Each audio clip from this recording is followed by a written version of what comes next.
इस कार्यक्रम के पुण्यार्जक हैं श्री कंवरलाल जी महावीर प्रसाद जी पाटनी, RK ग्रुप, मदनगंज, किशनगढ़, राजस्थान। श्री विद्यासागर प्रबंध संस्थान और विद्या प्रमाण गुरुकुलम से हमारे बीच में वो व्यक्तित्व उपस्थित हुए हैं जिन्होंने परम पूज्य मुनिवर के आशीर्वाद से ऐतिहासिक चातुर्मास करवाने का सौभाग्य प्राप्त किया है। मैं चाहूँगा जोरदार ताली बजाकर हमारे सम्मानी अतिथियों का सम्मान करें। मैं आमंत्रित करूँगा श्री विद्यासागर प्रबंध संस्थान के अध्यक्ष महोदय भाई राजेश जी, IAS व्यायाम श्री प्रचार गुरुवर का आशीर्वाद प्राप्त करें। इसी क्रम में श्री विद्या प्रमाण गुरुकुलम के अध्यक्ष महोदय श्रीमान राजेश जी, श्रीमान गोदा जी। इसी क्रम में हमारे श्री विद्या प्रमाण गुरुकुलम के महामंत्री भाई अनुभव जी शराब और श्री विद्या प्रमाण गुरुकुलम के उपाध्यक्ष श्रीमान सुबोध जी नगर निगम भोपाल वे आएंगे। श्रीफल चढ़ा के आशीर्वाद प्राप्त करें और उनके सम्मान के लिए मैं आमंत्रित करूंगा हमारे श्री माखन लाल जी मंदिर कमेटी के अध्यक्ष, पंचकर्म प्रतिष्ठा महोत्सव कमेटी के अध्यक्ष श्रीमान संतोष जी, हमारे इस अनुष्ठान के कुबेर जी, सौधर्म जी, राजेश जी, ये सभी आएंगे सम्माननीय। हमारे सभी अवधपुरी से जो श्रावक आए उनका सम्मान का कार्यक्रम संपन्न करेंगे और कुबेर जी आ जावें, सौधर्म जी आ जावें, आनंद जी आ जावें, सभी हमारे सम्माननीय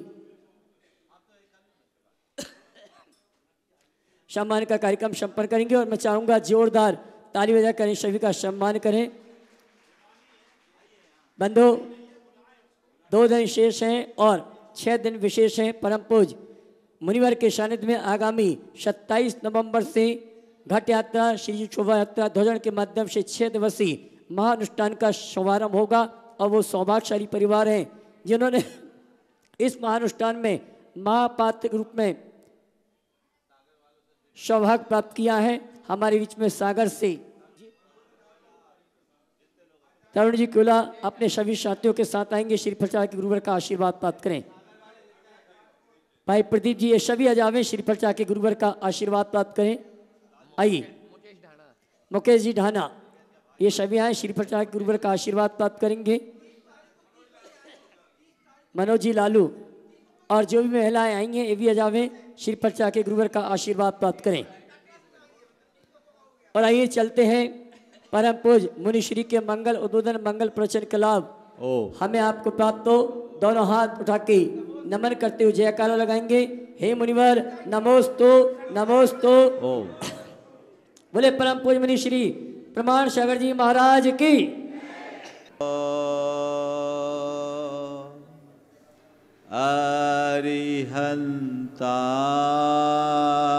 अरिहन्ताणं नमो अरिहन्ताणं नमो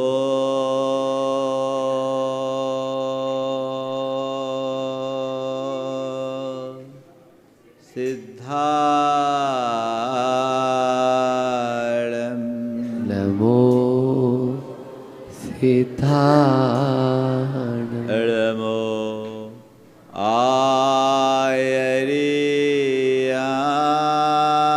आयरियाणं नमो आयरियाणं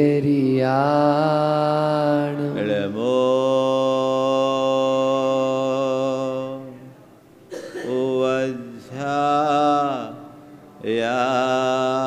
उवज्झायाणं नमो उवज्झायाणं नमो लोये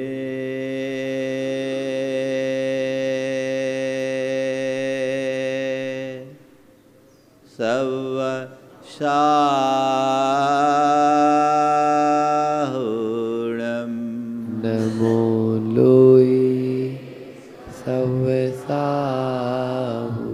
ऐसो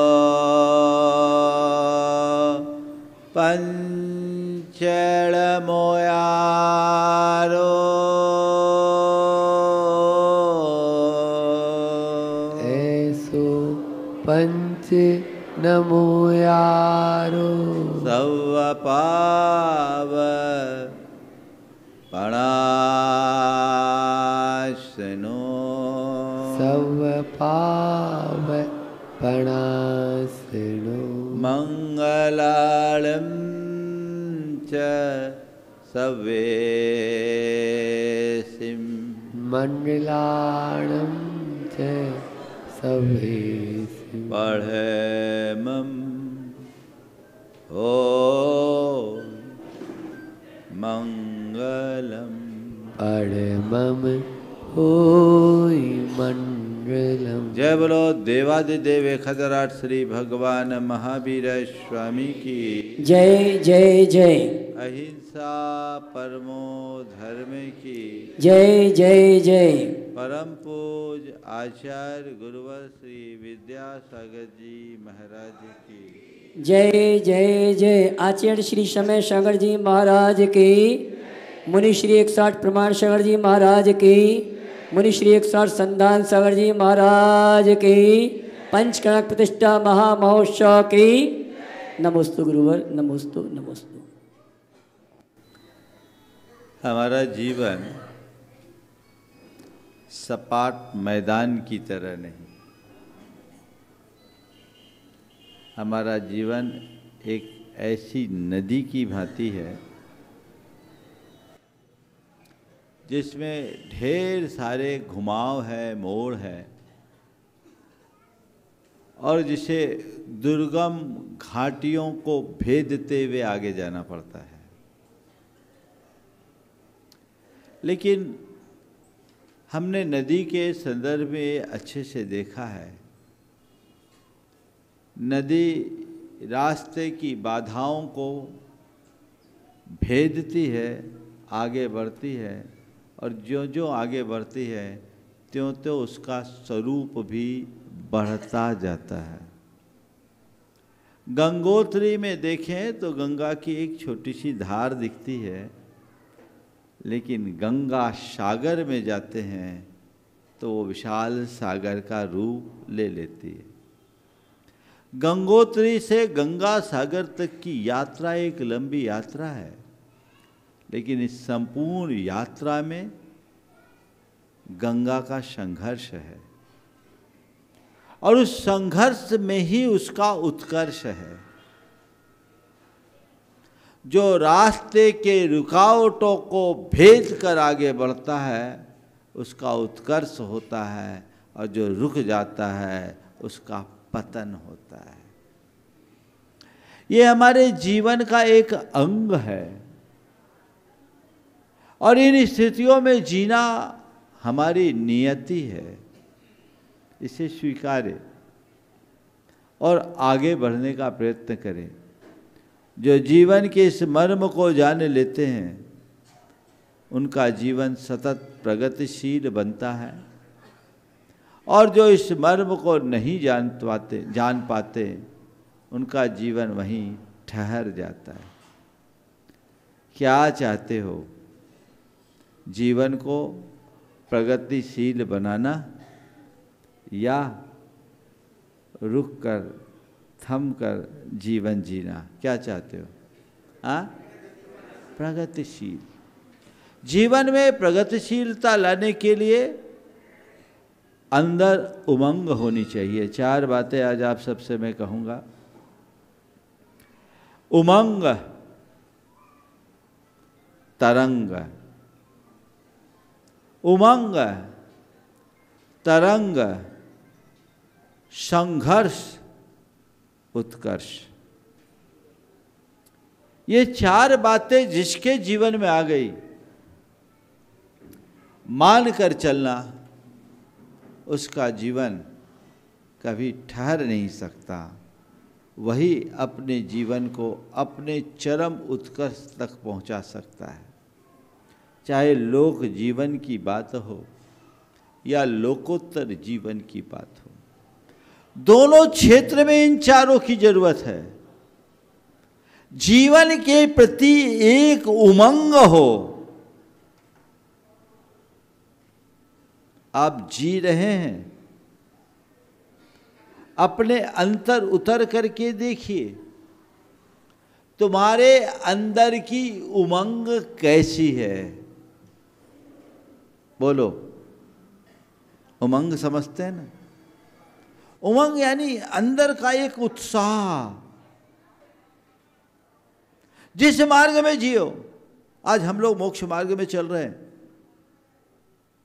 और मोक्ष मार्ग में हम क्यों, हमारा ये जीवन है, इस जीवन में हम आगे बढ़ रहे हैं। क्यों बढ़ रहे हैं? क्योंकि हमारे मन में उमंग है, उत्साह है, उत्साह है, और हमारे मन की यही उमंग हमें उत्साहित करती है, उत्प्रेरित करती है। तब हम इस मार्ग में टिके हुए हैं। वो उमंग मंद पड़ जाए, सब व्यर्थ लगने लगेगा।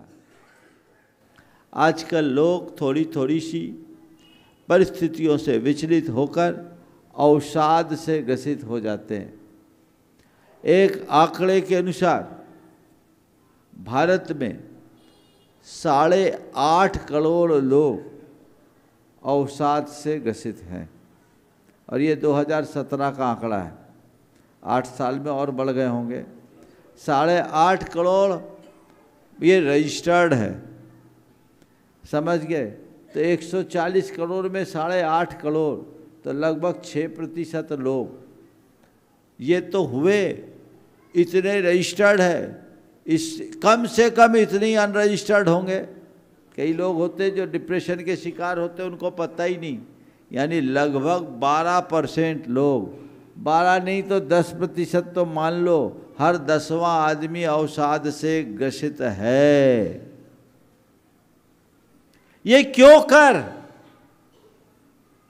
उमंग की कमी के कारण। जी रहे पर जीने का कोई रस नहीं, जी रहे पर जीने की कोई उमंग नहीं। उत्साह मंद हो जाता है, मजबूरी, लाचारी, बेबसी और हताशा के भाव दिखने लगते हैं। तो फिर जीने का कोई मजा नहीं बचता। रसहीन जीवन का कोई अर्थ नहीं होता। वही जीवन अपना अर्थ रखता है जिसमें कोई रस हो, ऊर्जा हो, उत्साह और उत्प्रेरणा हो। ये भाव अपने अंदर होना चाहिए। अंतरंग की उमंग। मोक्ष मार्ग की शुरुआत श्रद्धा से हो, सम्यक दर्शन से हो। ये श्रद्धा क्या है? एक उमंग है। चारित्र चक्रवर्ती शांति सागर जी महाराज जी के पास एक जिज्ञासु ने पूछा कि महाराज जी, पंचम काल में मोक्ष होता है? बोला नहीं होता। तो आप मुनि काय को बने? मुनि काय को बने? महाराज जी जहाँ बैठे थे सामने एक आम का पेड़ था। बोले पेड़ काय का है? बोले आम का पेड़ है। बोले जाओ 2-4 आम तोड़ आओ। बोले महाराज आम तो जेठ वैशाख में आता है, वैशाख जेठ में आएगा, अभी भादों के महीने में आम कहाँ से आएगा? बोले उसमें आम नहीं लगा तो उसे आम का पेड़ क्यों कह रहे हो? बोले महाराज लगा नहीं है, लगेगा इसलिए उसको आम का पेड़ कह रहे हैं। तो महाराज ने कहा यही तो मैं तुझसे कह रहा हूँ, इस मोक्ष शरीर से वर्तमान में मोक्ष भले नहीं मिले, पर जब मोक्ष मिलेगा तो इसी से मिलेगा, इसलिए मैंने मुनि मुद्रा धारण की। मिलेगा जब इसका सीजन आएगा। आम के सीजन में आम लगेगा तो मोक्ष के सीजन में मोक्ष लगेगा। लेकिन ये बात तय है, आम जब भी फलेगा तो आम के पेड़ में ही फलेगा। मोक्ष जब भी मिलेगा तो इसी मुनि अवस्था में मिलेगा और कोई में नहीं मिलेगा। बस यही श्रद्धा हम लोगों के अंदर की उमंग को जागरूक करता है, और यही उमंग हमें अपने मार्ग में टिकाती है। नहीं तो एक बार किसी ने मुझसे पूछा, महाराज आप लोग बोर नहीं होते? बोले क्या मतलब? बोले महाराज जी हम लोग रोज एक सा ही काम करते। वो एक महिला थी, रोज खाना बनाना, घर गृहस्थी का काम करना, रोज दुनियादारी की बातें, हम लोग तो ऊब जाते हैं। हमने कहा जो खुद में डूबा रहता वो कभी ऊबता नहीं। महाराज जी क्या मतलब? बोले देखो तुम्हारे रोज के खाने में, रोज के गृहस्थी में एक ही अनुभव है, पर हमारी रोज की सामायिक में रोज नया अनुभव होता है, इसलिए उत्साह बना रहता है। अंदर का श्रद्धान मजबूत बनाइए, उमंग को कभी भी मंद मत पड़ने दीजिए। आप चाहे दुनियादारी का व्यापार धंधे का काम कर रहे हो, परिवार चलाने का काम कर रहे हो, अंदर उमंग नहीं हो तो कुछ भी मजा नहीं। कल्याण के मार्ग में भी चलो, बिना उमंग के कोई मजा नहीं। अभी तुम लोग सब बड़े बड़े पात्र बन गए हो, बोनियां लगा ली, अब बताओ बिना उमंग के काम होगा? लेकिन मैं ये मानता हूँ उमंग नहीं होती तो बोल ही नहीं देते आप, है ना। जिनकी उमंग थी, और आप लोगों की उमंग तो बहुत अच्छी दिख रही है। अभी लोग कह रहे थे भोपाल वाले, महाराज छोटी समाज है पर काम बड़ा है। हम बोले अभी काम तो शुरू नहीं हुआ है, अभी काम शुरू नहीं हुआ, लेकिन हाँ निश्चित ये दिखना चाहिए और दिखेगा। ये प्रयास और पुरुषार्थ अपना होना चाहिए। तो जीवन को आगे बढ़ाने के लिए पहले उमंग, नदी में उमंग होती है आगे बढ़ने की, रुकती नहीं, बढ़ते जाती बढ़ते जाती बढ़ते जाती है। थमी भी दिखती है, गंगा को जाके देखोगे तो ऐसा लगेगा ठहरी भी है, पर जब उसमें पांव रखोगे तो पता लगेगा इसमें करंट कितनी है। तो उमंग आगे बढ़ने की प्रेरणा देती है, लेकिन उमंग से ही तरंग उत्पन्न होती है। तरंग यानी प्रवाह, प्रवाह मतलब नीचे की ओर बढ़ना। नदी कहाँ बढ़ती है? कहाँ बढ़ती है? नीचे की ओर बढ़ती है। तरंग आना यानी जीवन में नम्रता आना।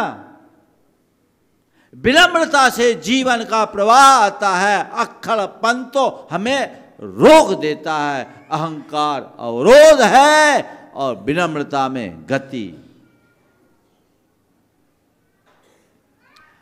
वो तरंग अंदर आए, विनम्र बनो, आगे बढ़ने का प्रयत्न करो, पर ये मान के चलो आगे वही बढ़ता है जो नम्र होता है। नदी, जितनी भी नदियाँ निकली है सब पर्वतों से निकलती है, ऊंचाई से निकल करके समुद्र की तरफ जाती है, यानी ऊपर से नीचे की ओर जाती है। और उसकी स्थिति को देखिए, जितना वो नीचे की ओर जाती है उतनी बढ़ते जाती है। यही मनुष्य के जीवन की विशेषता की महानता का आधार है कि वो जितना नम्र होगा उतना आगे बढ़ेगा। आजकल होता उल्टा है, जितना आगे बढ़ता उतनी अकड़ आ जाती। जो नम्र होता है वो बढ़ता है, जो अकड़ जाता है वो उखड़ता है। उखड़ने से बचो, नम्रता को अपने जीवन का आदर्श बना करके चलने का पुरुषार्थ कीजिए। विनम्रता को आत्मसात करके चलिए। देखिए जीवन की क्या दिशा होती है, सब कुछ अलग। फिर उस नदी से एक और प्रेरणा लीजिए।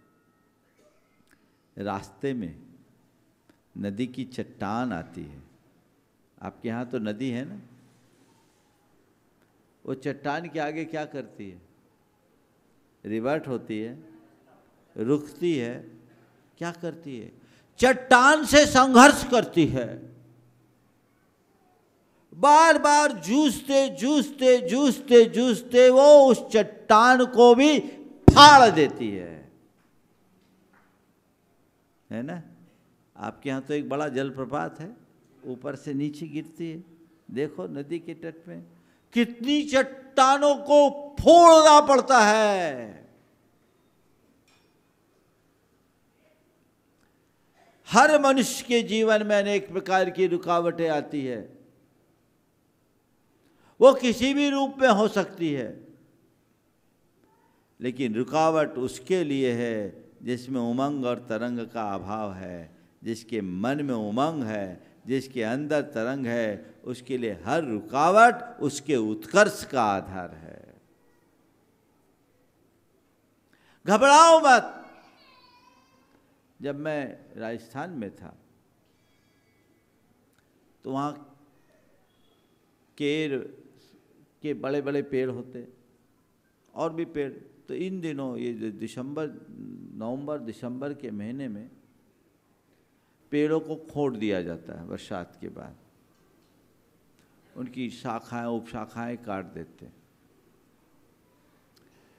सांगरी के पेड़, केर के पेड़, बहुत वहाँ के जो पेड़ हैं अच्छे पेड़ होते हैं, उनको काट दिया जाता है। मैं जब देखा तो बोले केवल डालियाँ डालियाँ बची, टहनियाँ तो पूरी साफ।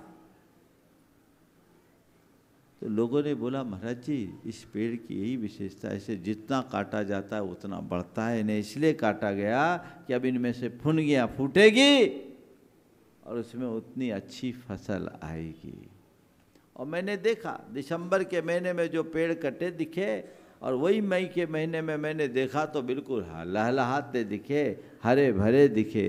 तो मुझे लगा कि वाकई में अगर कहीं रुकावट आती है तो वो भी हमारे जीवन के लिए एक अवसर बन सकती है। रुकावट को भी अवसर बनाया जा सकता है। आगे बढ़ो, रुको मत। रुकावटें आई है, अपनी शक्ति लगाओ। तुम्हारे पास अल्प शक्ति हो, पानी और पत्थर दोनों को देखो सामने। पानी तो तरल पदार्थ है, पत्थर में सघनता है ना। ऐसे देखा जाए तो पानी में कोई ताकत नहीं, लेकिन वही पानी लगातार एक ही जगह वार करते हुए, प्रहार करते करते उस चट्टान को भी फोड़ने में समर्थ होता है। तुम्हारी सामर्थ्य अल्प हो, शक्ति अल्प हो, तो भी घबराने की जरूरत नहीं है। एक जगह पुरुषार्थ करते रहो, अपना प्रहार जारी रखो, रास्ता आपो-आप मिलेगा। संघर्ष करो, संघर्ष में ही उत्कर्ष है। जितना संघर्ष करोगे उतना आगे बढ़ोगे। घबराओ मत, चाहे जैसी परिस्थितियां बन जाए, चुनौतियां आए, उनका सामना करो और आगे बढ़ो। उसके लिए क्या करना पड़ेगा? अपना आत्मविश्वास प्रगाढ़ रखो, सोच को सकारात्मक बनाओ, आशावादी दृष्टि रखो और मन में धैर्य धरो। प्रगाढ़ आत्मविश्वास, सकारात्मक सोच, आशावादी दृष्टि और धैर्य ऐसे तत्व हैं जो हमारे साधारण जीवन को भी असाधारण बना सकते हैं। आत्मविश्वास कभी मत खोना। चाहे जैसी भी परिस्थितियां आए, चुनौतियां आए, हम ठीक कर लेंगे, हम ठीक कर लेंगे। तुम्हारे अंदर का आत्मविश्वास डगमगाना नहीं चाहिए। मेरे संपर्क में एक व्यक्ति, जिनके सामने एक बार माने एक ऐसी परिस्थिति बनी जिससे बहुत बड़ा आघात हुआ, व्यापार में बड़ा भारी नुकसान हुआ, लेकिन वो व्यक्ति उसमें विचलित नहीं हुआ। घर भर के सारे लोग मायूस हो गए। नुकसान इतना बड़ा था कि समझ लो वो गड्ढे में घुस गया था, लेकिन उस घड़ी में भी उसका आत्मविश्वास प्रगाढ़ था। उसने कहा ठीक है, नुकसान हुआ, एक गलत निर्णय ने इतना बड़ा नुकसान कर दिया। निर्णय उसका ऐसा था कि क्षमता से बड़ा काम ले लिया था, और कभी भी ओवर एस्टिमेट काम नहीं करना चाहिए। जो क्षमता से बढ़कर काम करते हैं वो उसी के बोझ में दब जाते हैं।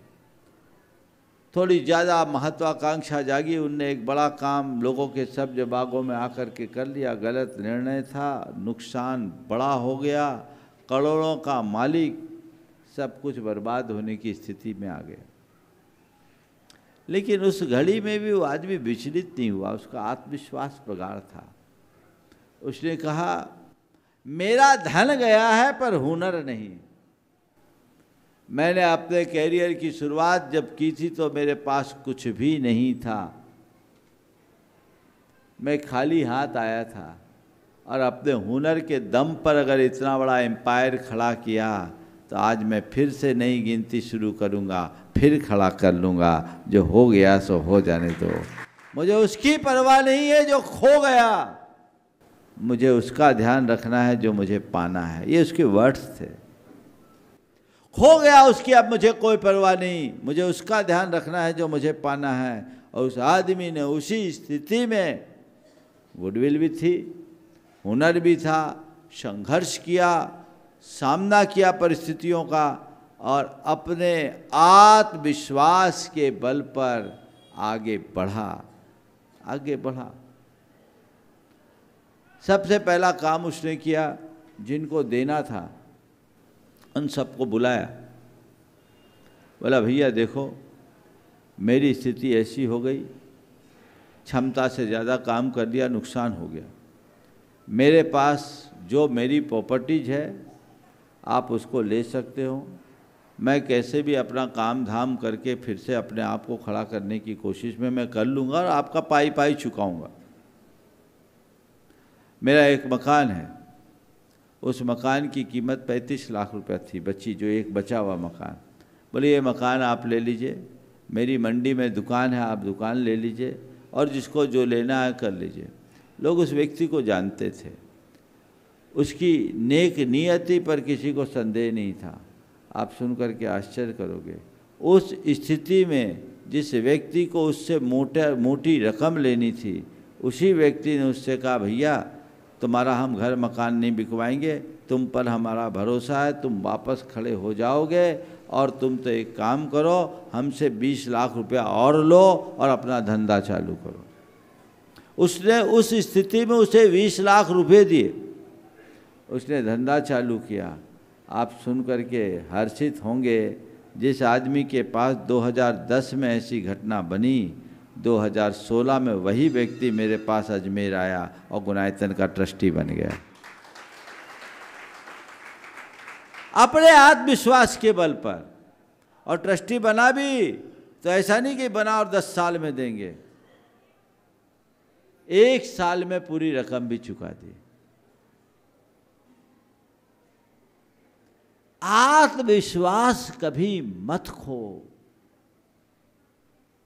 सोच को सकारात्मक बनाओ, संघर्ष की प्रेरणा तब बनेगी। नकारात्मकता मन में छाएगी तो कुछ नहीं कर पाओगे, और अगर सोच पॉजिटिव है तो विषम से विषम परिस्थिति को भी तुम झेल पाओगे, उसमें संगति बना पाओगे। आगे बढ़ने की कोशिश करो, सकारात्मकता को आत्मसात करने की कोशिश करो। जीवन निरंतर आगे बढ़ता जाएगा, उत्तरोत्तर आगे बढ़ेगा। अगर अंदर सब कुछ ठीक है, सब ठीक होगा, ठीक हो जाएगा, हो जाएगा। एक सज्जन है मेरे संपर्क में, उनके साथ भी ऐसी स्थिति हुई। सकारात्मक सोच क्या परिणाम देता मैं बताऊंगा। उस व्यक्ति को बड़ा नुकसान हुआ, उसने भी ओवर एस्टिमेट काम किया, सब चीज़ें बर्बाद हो गई, ख़त्म हो गई। लेकिन उसने एक ही बात सोचा कि ठीक है, इतना नुकसान हुआ, मैं सब चुका करके अपनी चीज़ें मुझे बेचनी पड़ी, बिक गई, लेकिन कोई बात नहीं, आज सब कुछ होने के बाद भी मेरी बुद्धि और मेरी सेहत अच्छी बनी है, और मेरा परिवार मेरे साथ है, और मेरी गुडविल भी आज सुरक्षित है, मैं फिर से खड़ा हो जाऊंगा। आज वह व्यक्ति फिर से लौट आया, नाम मैं नहीं लेना चाहता, लेकिन इतना समर्थ हो गया कि पूरा मंदिर अपने दम पर बना रहा है। ये अंतर है। ऊपर से नीचे आकर नीचे से ऊपर चढ़ गया पूरा मंदिर। एक पूरा मंदिर, ऐसा वैसा मंदिर नहीं, पत्थर का मंदिर, उठ के खड़ा हो गया। सोच अच्छी रखो, आगे बढ़ोगे, आशावादी बनो, आशावादी बनो, हताश मत हो।